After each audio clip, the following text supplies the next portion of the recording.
ሳምሪ አዲስ ፍቅር ጀመረች። ምን አገባክ? የራስን ህይወት አታስብም? የኔ ጌታ የሱ ለራሱ ህይወት ምን አገባክ? ፍቅር ጀመረች አቋርጠች። ሁኬር እኔ እንኳን ትዝ አይለኝም። እኔ ትዝ የሚለኝ እናቴ ከመቼው ትምህርቷን ጨርሳ የመጀመሪያ ደሞዟን በልታ ግማሹን ብር በተቀበልኩ ነው። ምን ገዝታ ተሰጠኛለች ነው። አንተ እሷ ፍቅር ጀመረች። እኔ እናቴ ብሩ ላይ ነው የምትጨረው። ምን አገባኝ? ፍቅር እንደሆነ ማንም ጉንፋን ለይትም ይገኛል። ፍቅር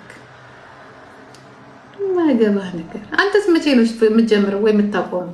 ስለ ይሄን አሁን አንቺ ወይ ይሄኔ በቃ ባልሽ ወይ ዛልጋ ላይ ተኝቶ የቆሸሸ ካልሲውን አድርጎ የሰራች አይደለ ሙሉ ደሞዟ የሚሰጣት አሁን ነው። ከዛ 3500 ምናምን ብር የመጀመሪያው ስትበላ ግባለ ትበላለች። እናቴ እሷ እናቴ በመጀመሪያ ደሞዟ ሳስበው ምንም ሳትሰጠን ቤት ልትገዛ ባንክ የምትሄድ ነው የሚመስለኝ ሳምሪ። ኧረ አልገባም ነው የምትለው ራሱ መች ገብቶ እናቴ ምናምን የምትል ነው የሚመስለኝ። እኔ እሱን መብላት ይናፈቅ።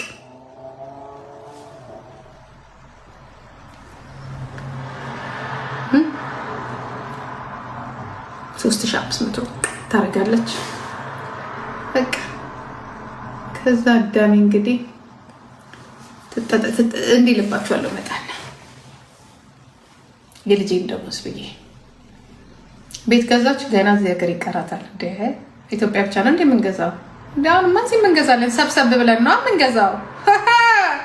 ፕላስ ጂ ፕላስ 2 ሳናሳያችሁ ኧረ ድሮም እኮ ስላሌለች እንጂ እኮ መግዛት አቅቶን እኮ አይደለም የኔ እናት። ግን ለማን ብለን ነው የምንገዛው ብለን ተቸግረን። አሁንማ ጭንቅላቱም የሷ እኛ ድርሻችንን ቁጭ እናረጋለን።